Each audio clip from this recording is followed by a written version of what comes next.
every one of you my deputy. And you know, we have to remember to put this up on YouTube. But they all should be up on YouTube, and which means that you'll always be able to go back. My deputy. You'll always be able to go back and review if there was something that was interesting and you just couldn't remember, you know, what it was that, you know, that really interesting thing that Helen said, and I really want to go back and look at it, or if you missed it entirely. And you know, that's sort of the expectation of the class, right? Is that you will attend every week's class and look at them on the YouTube if you can't be there on purpose. Go ahead, Lois. Are the YouTubes dated?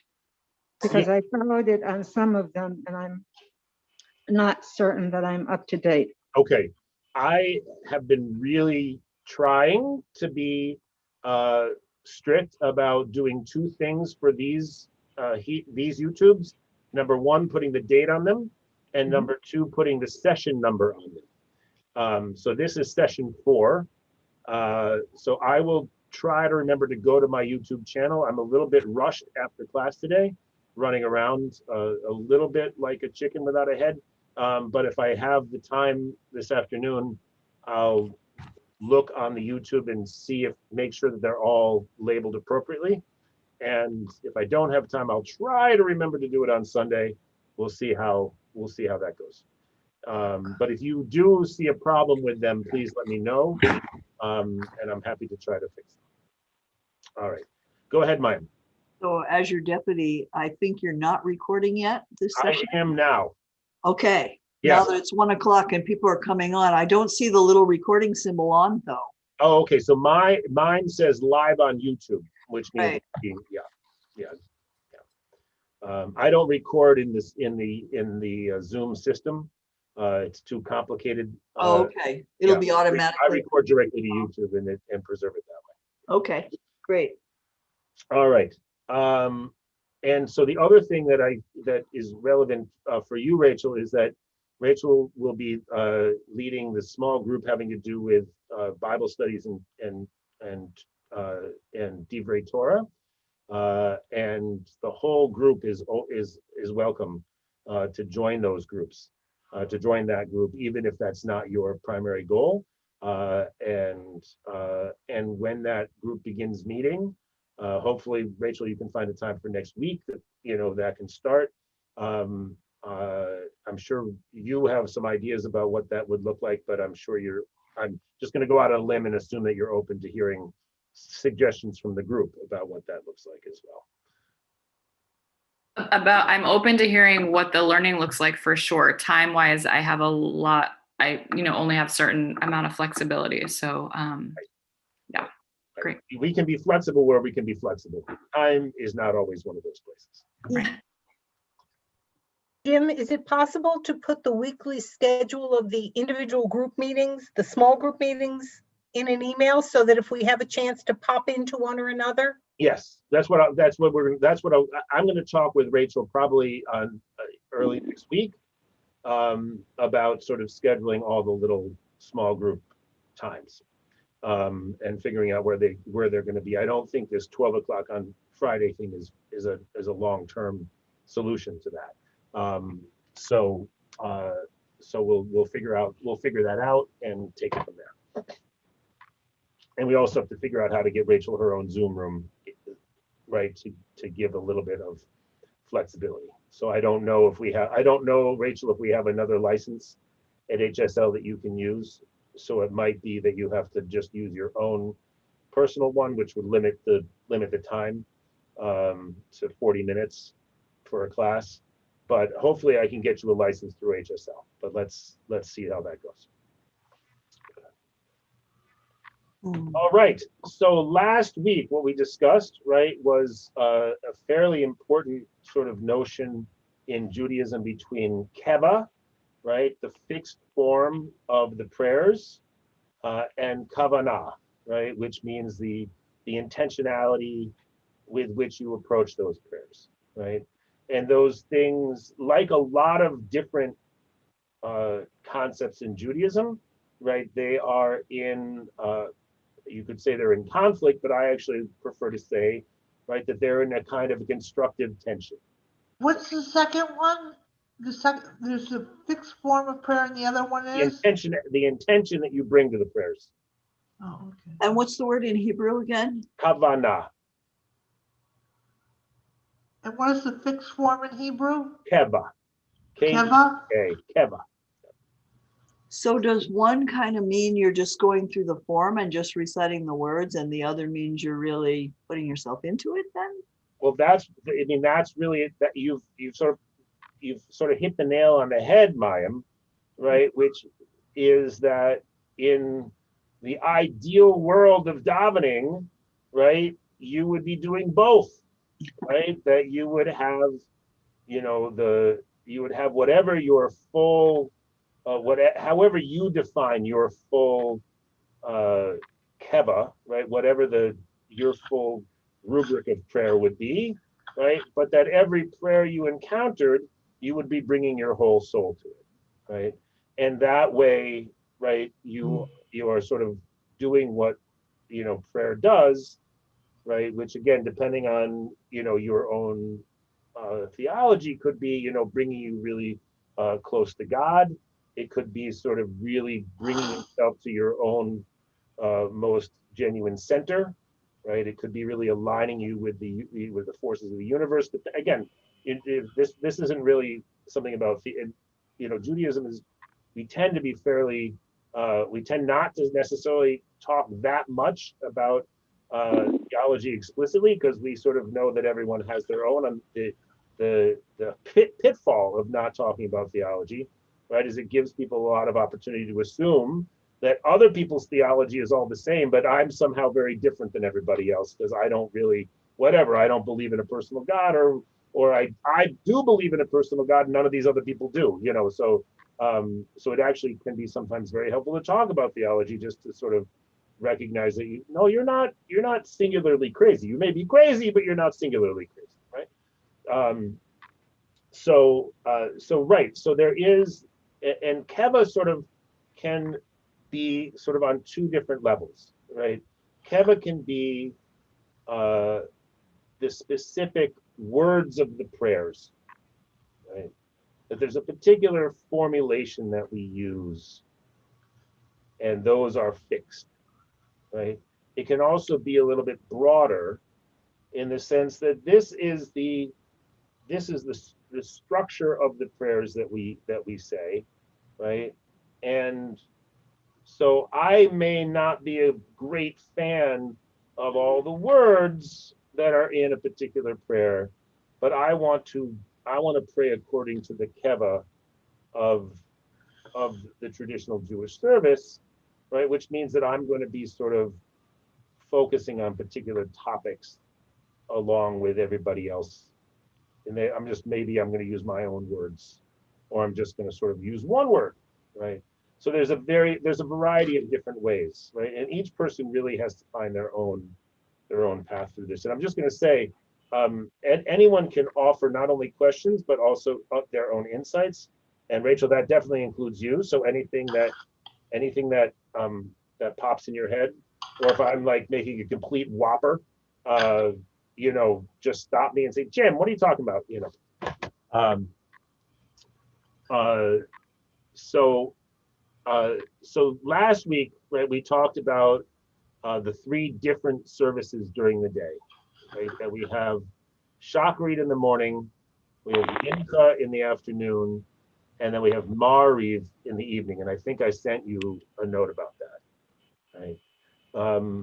And so what we'll focus on right now is Shacharit and Mariv, because those are the two services where we say the Shema along with its blessings, right? And then we have an Amidah, right? Now in Shacharit,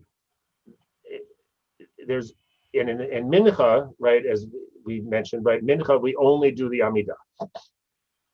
Now every service has before it, right, it has various warm-ups, right? In Mariv, the warm-up is like a 2-line phrase, and that's all you get, and then you jump right in to the Shema, right?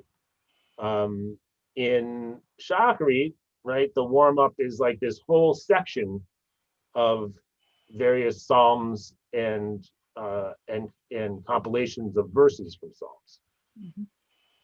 And at Mincha, the warm-up is actually Ashrei, right, which I was telling you before is a good thing to learn because we say it so often. Now on Shabbat evening, right, the warm-up is not the 2 or 3 lines that we say during the weekday. It's actually a whole separate service called Kabbalat Shabbat, receiving Shabbat, right? And we do that because we want to be extra super duper warmed up for our Shabbat Mariv. Right? And also it's really fun to sing, right? And if you're not a Shabbat evening person in general, I would really recommend, right, that Yes, yeah, right. Ann and I are on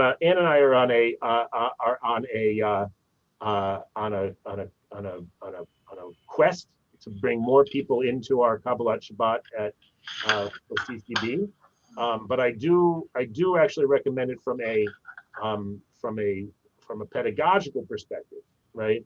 Come because it's a little bit easier to learn the structure of the service at Mariv than it is at Shachrit for a bunch of different reasons.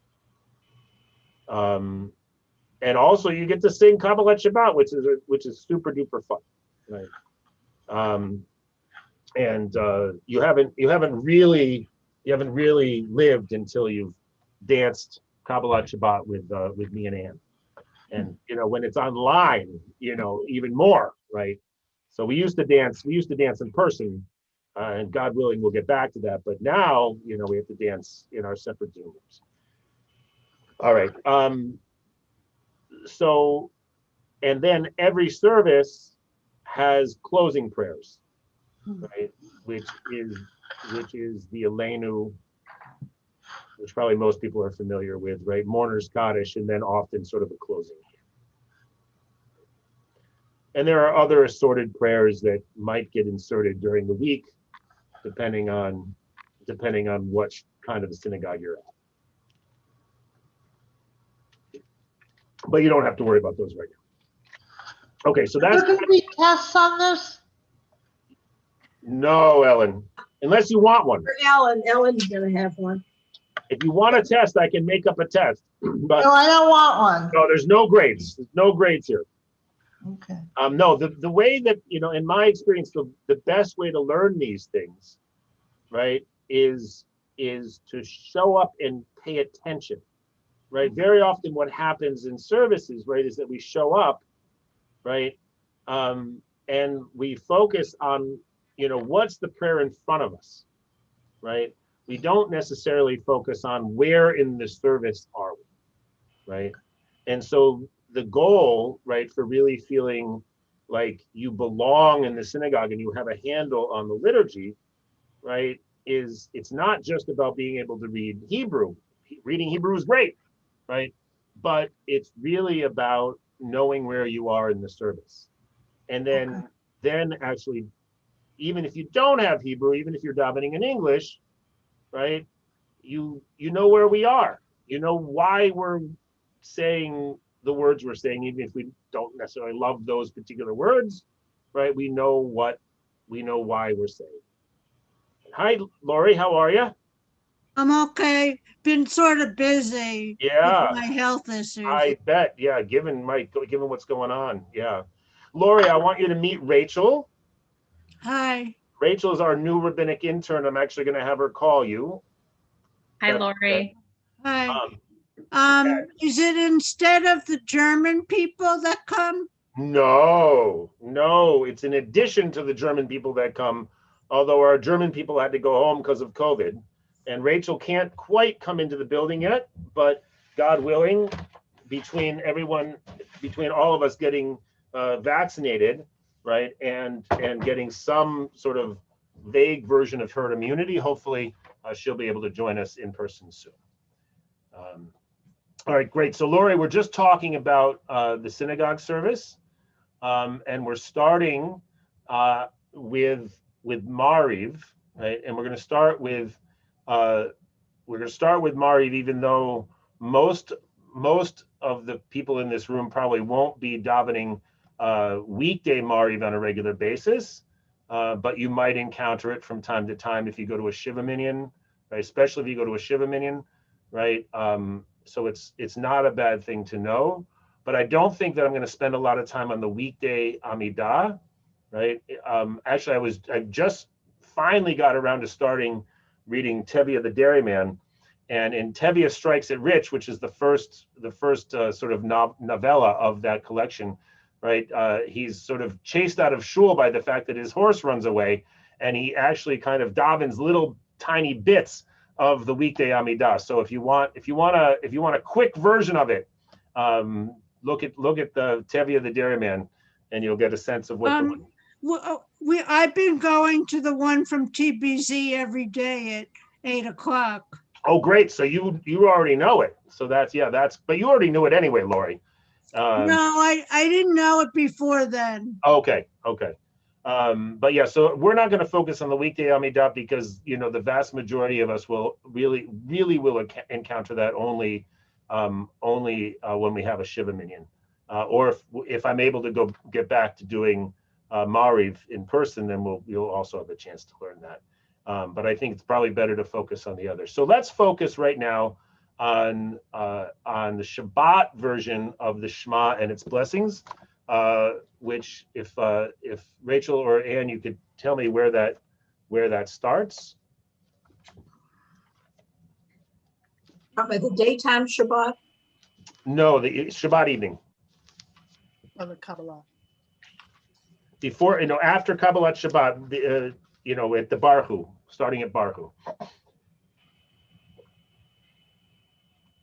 I want to say it's like page 30, 42, 41. Am I right?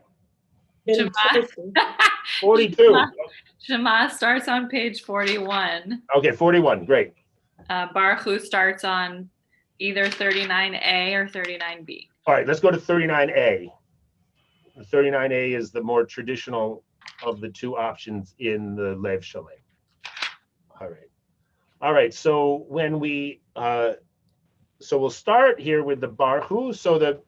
Let's start actually. Maybe the way to start, but is with the Shema. But before we get there, let me just sort of say, right, that the Shema, when we say the Shema in the synagogue, or in the context of if you're davening on your own, right?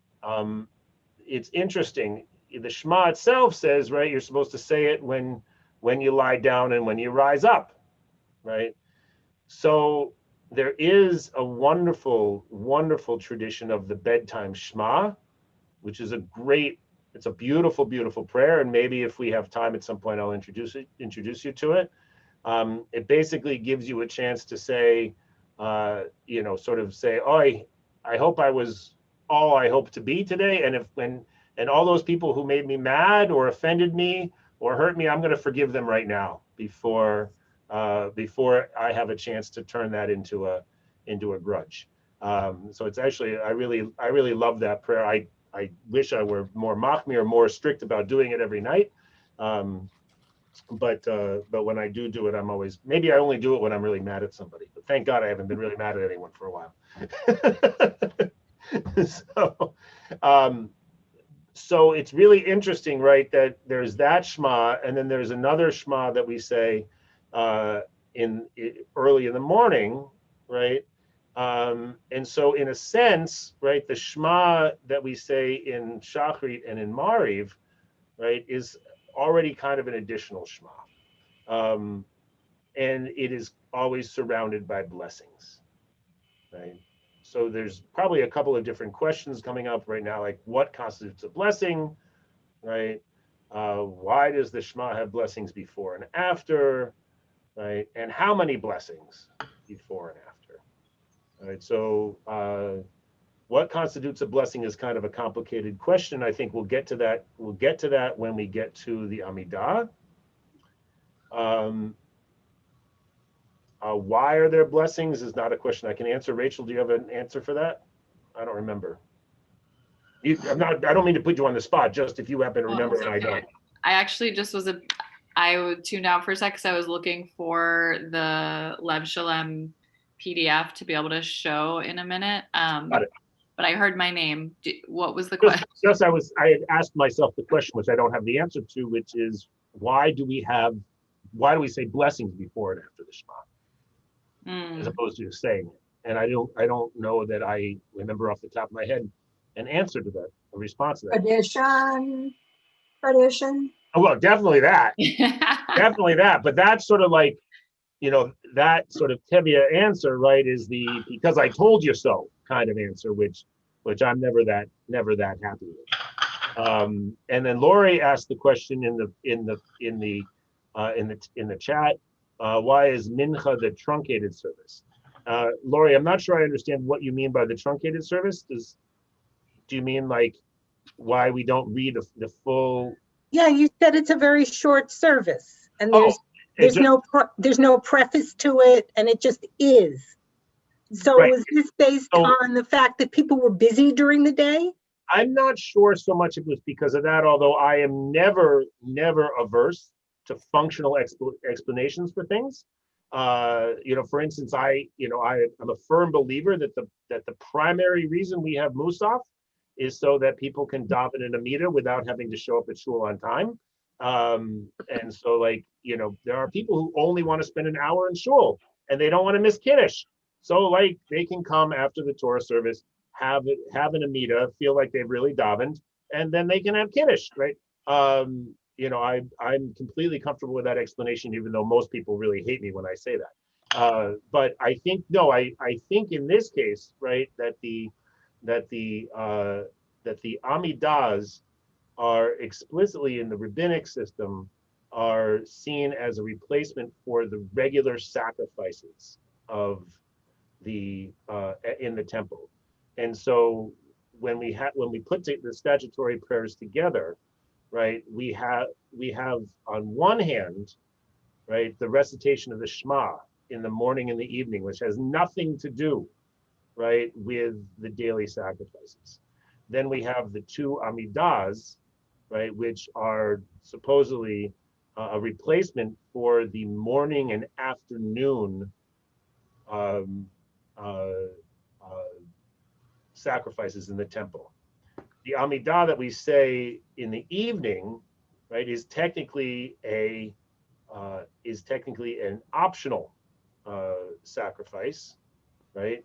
But it's pretty much not now optional, right? Because you're already in shul saying the Shema, so you might as well follow it up with an Amidah, right? And so Mincha really is nothing but, right, that replacement for the Mincha sacrifice. And so there was no reason to make more of it. Okay, so back to the Shema and its blessings. So that's an interesting question. Maybe if I remember, I'll try to have a look. Why do we say all these things before and after? I don't know the answer, Jim, for the why. Yeah. And yet Lev Shalem, actually, if someone wants to read it, there's a really just concise paragraph on 39A on the sidebar. I don't know. Yeah, go ahead. Why don't you just read it? And yeah. Okay, great. It says that the two brachot, the two blessings, precede the Shema. The first reflects on God's presence in the passage of time, while the second acknowledges God's love, represented by the gift of Torah, the divine instruction as to how we should live. The two brachot, or the two blessings that follow the Shema, the first acknowledges the exodus from Egypt, the signal event that has formed us as a people and set us on the path to freedom and responsibility. And the second speaks to our concrete concern for safety in the darkness of night. So it's a way to describe what they are, but not why. Exactly. So that's actually a really nice summary, right? And it also answers the question, how many do we say, right? In the evening, we say 2 blessings before the Shema and 2 blessings after the Shema. In the morning, right, we say 2 blessings before the Shema and 1 blessing after the Shema, right? And then we go directly into the Amidah. And as Rachel said, right, the first 2 blessings have to do with creation, or as this prayer book said, sort of God and time, right? And the second one has to do with Torah and love, right? So, so creation and revelation is generally how, if you need a 1-word summary of the 2 blessings before the Shema, the first one is about creation, and the second one is about revelation. And as Rachel said, right, the second one really is about love, right? It's ahava rabbah, right, or ahavat olam, right? Ahava is the Hebrew word for love, and so God's gift to us of Torah, right, is the primary concern of that blessing. So Torah and love come after the Shema? Nope, that comes before. These are the 2 that are before the Shema. Oh, that's before. Okay. Yeah. About, And we'll go through these. Yeah, go ahead, Lori. is there one about gratitude? Because it seems like they're always doing one about gratitude in the service in the morning at Yes. TBZ. Yes. Right. There is. Right. So the explicit theme of gratitude, right, comes up in the morning blessings, right, which is why you would get them at the Boker Tov program, right, and it comes up as well in one of the blessings of the Amidah, Modim Anachnu Lach, right, we give you thanks, right. The word Modim in Hebrew means both we thank you and we acknowledge you, right? And it's very important, I think, to remember that, because in English, of course, those are slightly different. And in Hebrew, obviously, they're different concepts, but they are the same word, right? In an earlier conversation, I was saying that there's many fewer words in Hebrew than there are in English, right? That means that words in Hebrew often have to do double duty. So Modim is one of them. I cannot get over the cauliflower that Rachel has in her hand in that picture.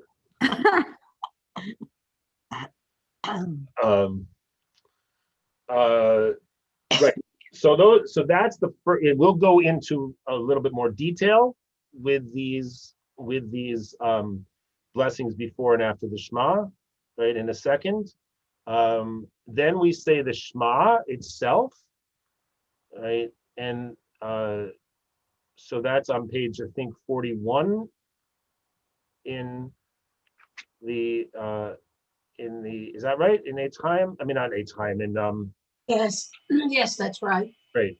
All right, so you'll see the Shema itself, right? We say the first line of the Shema, and then we say the doxology, right? Baruch Shem Kavod Malchuto Le'olam Va'ed, right? On every day except for Yom Kippur, in Reconstructionist, conservative, and other traditional synagogues, right? We say that quietly, right? In Reform synagogues, we say that out loud.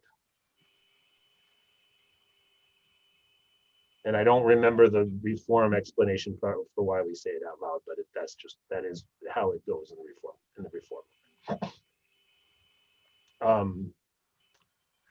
And then we continue, right? And there are 3 paragraphs of the Shema. The first one, right, is the Ve'ahavta, the most familiar one, right? Deuteronomy, chapter 6. Right. And we can go through that in more detail, but this is just the sort of larger keva, right, of what comes. Right. The second paragraph is also from Deuteronomy, from chapter 11. It is included in conservative prayer books and in Orthodox prayer books.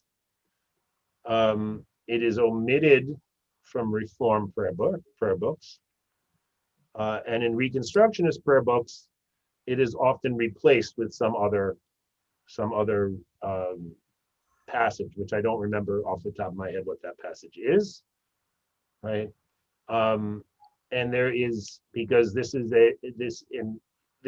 passage often elicits some anxiety because of the very explicit Deuteronomic theology. If you follow the rules, everything's going to be great, right? And if you break the rules, everything's going to be terrible, and it's going to all be your fault, right? And so it's so people can make their own decision. Is this a passage that I really want to learn to read, in its entirety, right? If you are reading it in its entirety, I strongly recommend you try to read it in Hebrew, right, as opposed to the English. The English makes that Deuteronomic, for me at least, it makes that Deuteronomic theology a little bit too stark, right? It's not, for me, it's not so stark in Hebrew, right? And also, I'm able, when I read it in Hebrew, right, I'm able to sort of recognize that Deuteronomic theology, not as strictly you follow the rules and everything is good, but more that my actions in the world have consequences. That what I do actually matters, right? And what we do as congregations, what we do as states, what we do as nations, right? That our actions have consequences. And that, so for me, it's a very powerful articulation of this, right? The fact that we don't always know exactly what it is we need to do, and that we will actually probably make mistakes and make things worse than they need to be, that's kind of being human, right? But it is also a reality. Then the third paragraph, right, which is included in, I believe, in Reconstructionist and conservative and Orthodox prayer books, and half of it is omitted. The first half is omitted from Reformed prayer books. In the Reformed tradition, it picks up at the words Lama'an Tizkaru. Rachel, would you mind pointing out where that is on the page, Lama'an Tizkaru?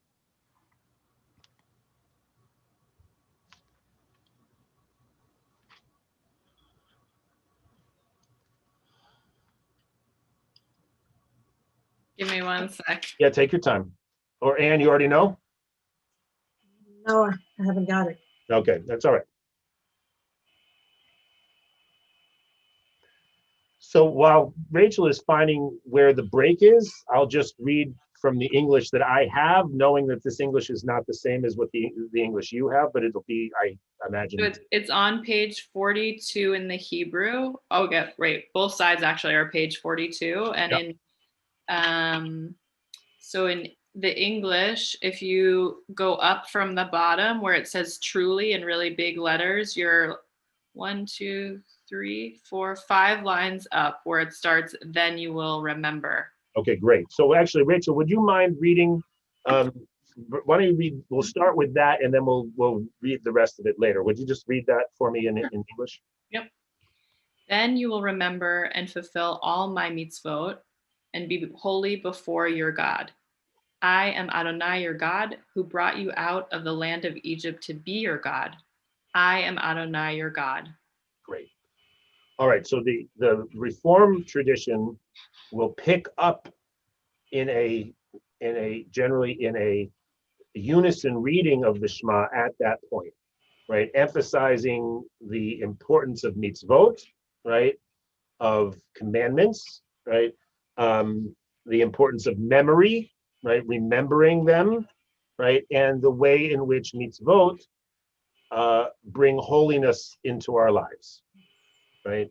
And then it recalls the as I think Rachel already said, the signal event, right? In our tradition, right? Yitziat Mitzrayim, right? The Exodus from Egypt, right? That I am the Lord your God who brought you out of the land of Egypt. And why did God do that? To be your God, right?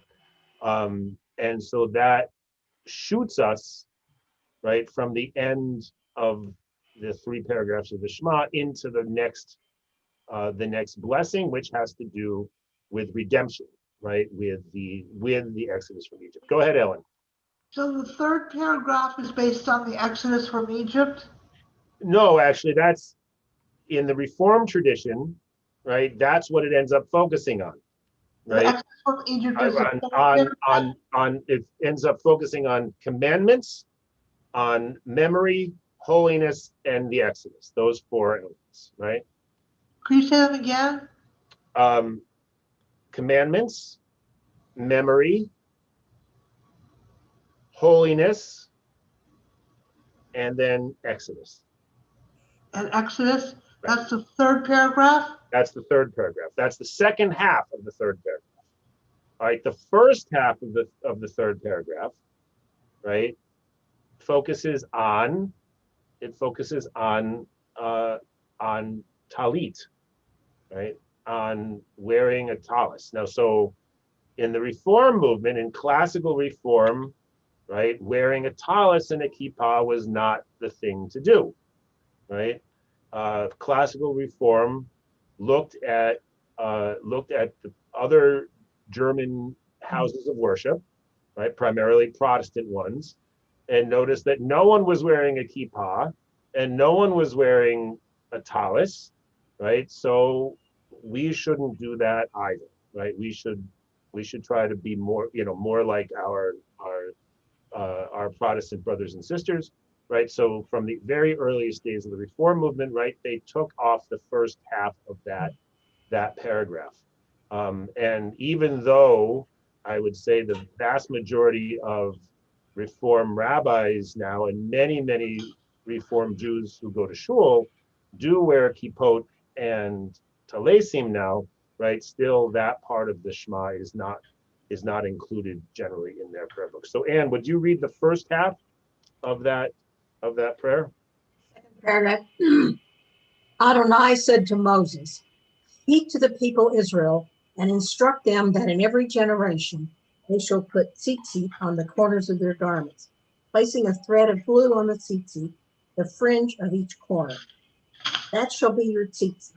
So look at it and remember all the mitzvot of Adonai and fulfill them, and not be seduced by your eyes and heart as they lead you astray. Then you will remember. Okay, so we read that part already, so that's great. All right, so there's a couple of elements here, right, that I think are important in a traditional context, right?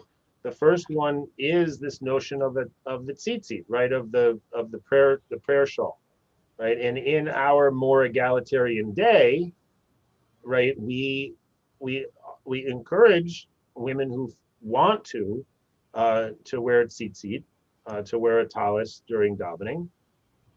We don't make anyone wear a tallis when they're davening if they don't want to, but we certainly don't want to be in the situation of saying that men can and women cannot, right? So we all have the capacity. So traditionally what happens is we actually wrap all 4 tzitzit together around our finger. At this point, it's on the left, right? And every time the word tzitzit comes up, right, we actually kiss the tzitzit.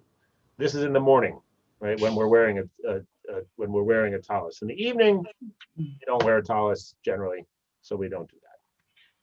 Right. Except for Kol Nidre. Except for Kol Nidre, exactly. Except for Kol Nidre. right? And traditionally, like the prayer leader wears a tallis on Friday evening. That's not my practice for a bunch of reasons. But in a lot of places that is the practice of the prayer leader to wear tallis when they're leading Mari for Shabbat. Well, just a little aside, when you were saying that the traditions in the Reform were based on being like the Protestant neighbors. Yeah. I don't know this firsthand, but I've heard often that years ago, Temple Israel moved their services to Sunday so that they could really be like a New England meeting house and not look too Jewish. Right. There were many Reform synagogues who did move services to Sunday, not just for that, right? Not just so they could look like, but also because many Jews had to work on Saturday, right? And we have that problem today. It's just not work generally. It's generally called soccer, right? And the kids. The number of people that would come to me and say, we would love to have a bar mitzvah at your minyan. And I said, well, that's great, but we really only meet on Saturday. Oh, well, we can't do that. Kid can't miss soccer. So it's it's always something. But in that case, in those days, right? No, it was I used to go to Saturday school Yeah. instead of Sunday school. Right, exactly. A lot of people would go to Saturdays. Exactly. And that's what we do at Worship and Study, right? So That's because we were baby boomers and there are a lot of kids. Yeah. So but Laura, you're exactly right, is that there's always this, sort of pull on one hand to distinctiveness and on the other hand to assimilation, right? And so that was one of the things that was on the table, right? All right, great. So again, I really encourage everyone to learn these prayers, even if you decide that you are most comfortable in a Reform context and don't end up generally saying these in the synagogue, right? I think it's always it's important to know, what you're leaving out as well as what you're putting in, right? So as a recap, what prayers are you suggesting besides the Shema? Oh, we're looking at the evening Right. service, right? The Shema and its blessing for the evening service. And so I would recommend, what I would say, right, is that See, I don't have a Reform Siddur. I have Reconstructionist and I have Conservative. Okay, well, I'll try to remember to get you the Lev Shalem that everyone else has. Okay. Not everyone else, but most people have. Because I'm not familiar with it. Right, and that's not Reform. That's Conservative also. I'm just telling you about the Reform because I just think it's important that we recognize, right, that there are all different streams of Judaism. Yes. Right, and that they all have brought a tremendous amount to our larger tradition. And I want you to make sure, and one of the people who's not actually going to take the class was, sort of interested in what the differences are. And one of the big differences among the various denominations is what they do in services. Yes. So in as much as I'm familiar with the various practices, I'm the laning, how they. Right. The laning is basic. The laning is the same. No, but the tonal. Oh yes, there are definitely differences, but that at this point is probably as much personal as it is communal, right? How come Reform don't put it back in now that they're more going? That's always been an interesting question to me. The number of people that are wearing tzitzit in a given Reform shul, and the number of people who would, I think, really find it meaningful to kiss their tzitzit, right? Because it's a way of sort of expressing our gratitude and love for the tradition, right? Which is no less strong in Reform synagogues than it is in other synagogues. It has always struck me as odd, right? That the movement hasn't, but it might be that the concern is not the tzitzit, but this thing that Anne read, right? That you shouldn't be straying after your heart, right? In your eyes, right? That this sort of thing, this idea that if you wear your tzitzit around, right, you won't be tempted by all the terrible things that humans like to do. I don't know. I really don't. I don't know. If anyone Well, has, I mean, like what's in the prayers that they took out. well, the reform movement has been very open, right? The thing about the reform movement is that they regularly update their liturgy, right? Whereas the conservative movement regularly updates their translations. I mean, they update their you know, to a certain degree they update their liturgy. But you know, the reform movement will make wholesale changes to the Hebrew every 20 years, right, or every 25 years. You know, every generation they're going to change the Hebrew around to meet where the movement is at that point. Whereas the conservative movement and the other and you know, the Reconstructionist movement does that a little bit too, but not quite as much. And the conservative movement changes it very little, right? And in Lev Shalem, there are small but significant changes. Like it's no longer just Moses that leads the Hebrews out of Egypt, but it's Moses and Miriam, right? Which is a pretty significant change. But it's only one word. Yeah.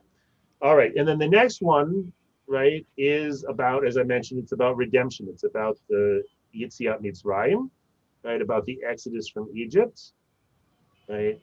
One of the changes that you'll see in Lev Shalem that was not in previous versions of conservative prayer books is a real queasiness about the violence of the Exodus, right? About the splitting of the Red Sea. It says explicitly, you know, you killed all of them, none of them were left, and all of your people made it through. So if you look on page, I think it's probably 43A, no, 44A. Is that right? Or is it 43A, Rachel? Must be 43, there's no 44A. There's 43A and Yeah, B. 43A. So if you Yeah. look at 43A, right, that's a pretty violent page, right? So Lev Shalem offers you an alternative, right, which is the next one, which talks about Shabbat. I don't like that alternative, not because I necessarily am a big fan of violence every Friday night, but more just because it just seems like we're gonna talk about Shabbat later, so I don't see a big need to do it here. So my practice generally on Friday nights, even though I'm not sort of personally uncomfortable with the reality of that we sort of acknowledge that our liberation in some ways depended on the suffering of other people.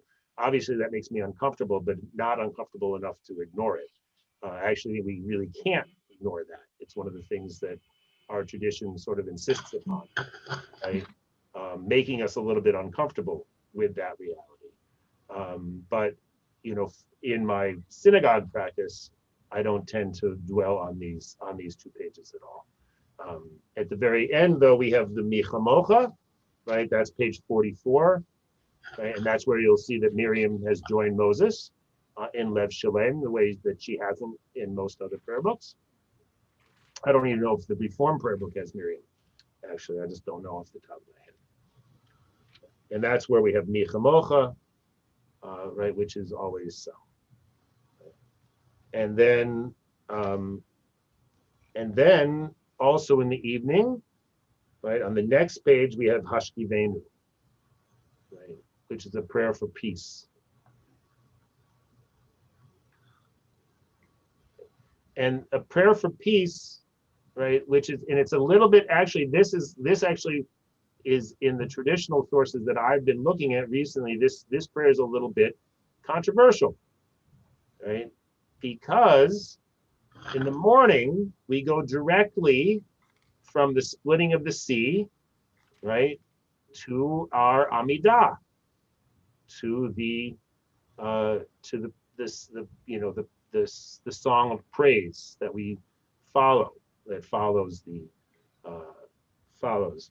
And in the evening, though, we have this interruption. Chava, I can't hear you.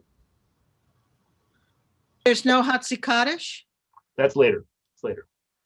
Okay, In the morning service, there's no Chatzi Kaddish, right? In the morning service, there's no Chatzi Kaddish. right.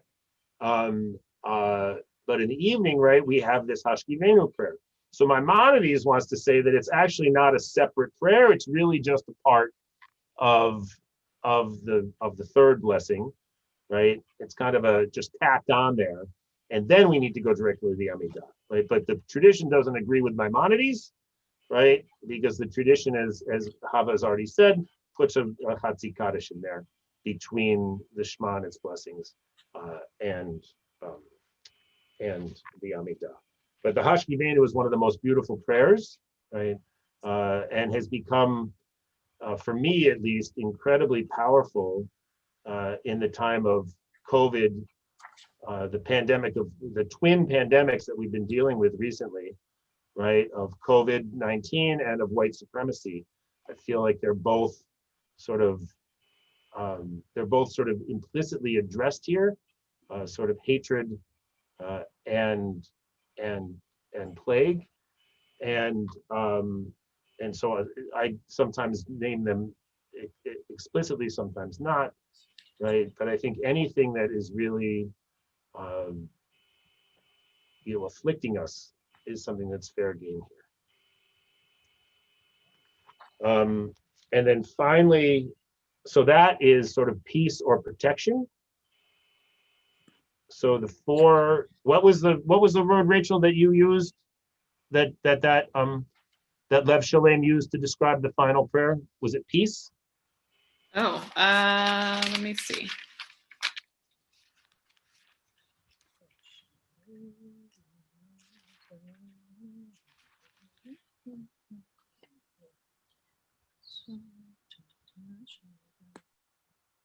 It says,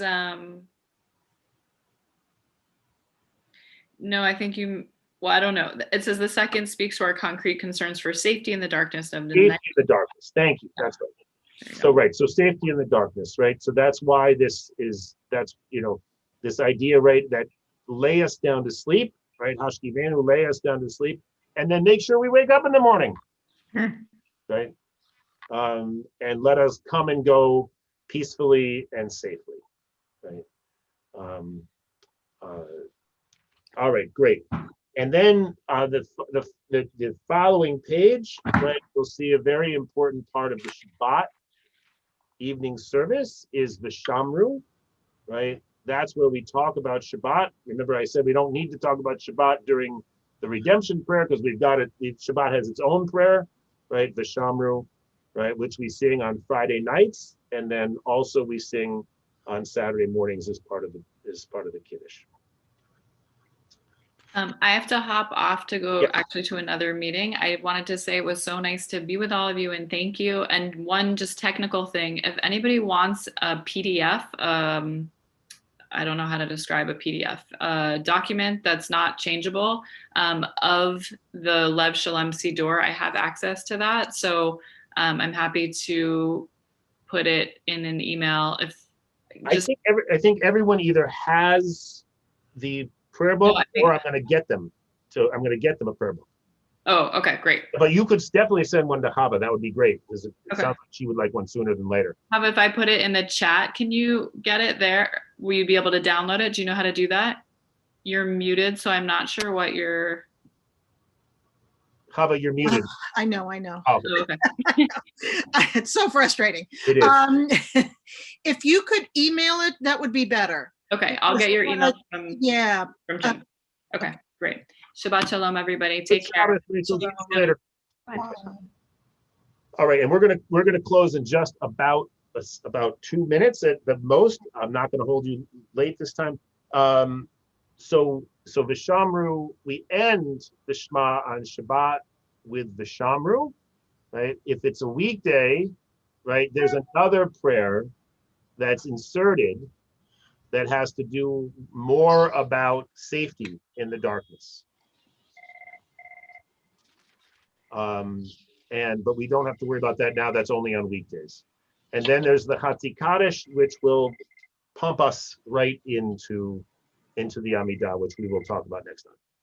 Okay. All right. So and we will look again at the Shema in a little bit more detail, but it'll be, I don't want to do too much of any one thing here. So please, if you have specific questions, you can email them to me. Or, and next week I'm gonna try to start setting up one-on-one things. And you can ask me those questions in a one-on-one setting as well. How do you get into YouTube? Is there a link?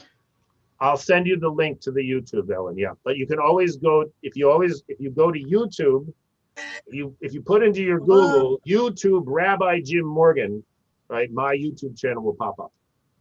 YouTube Rabbi Jim Morgan? Right, but make sure you say Rabbi Jim Morgan. There's a million Jim Morgans, but there's only one Rabbi Jim Morgan, as far as Can you send the link to me for the 4th session? I'll send the link to everybody when I can. Probably it'll be on Sunday because I'm a little bit rushed this afternoon. But Okay. I'll pull the link. So on Sunday, you'll send the link to everyone for the I'll 4th do my session. best. Yep, I'll do my best. All right, thank you, everybody. Thank you. Thanks, All right. Jim. We'll see you all very soon, and please do consider coming for Shabbos services. We have a good time, and we'll tell you, and really, you learn this stuff primarily through doing, and so the more that you can be part of a prayer community, the more comfortable you'll become. Yes. So you'll send the link to the YouTubes on Sunday. On Sunday, Ellen, exactly. Okay. All right, thanks everybody. Bye. Bye-bye. Thank Shabbat you. shalom. Good Shabbat Shabbos. shalom.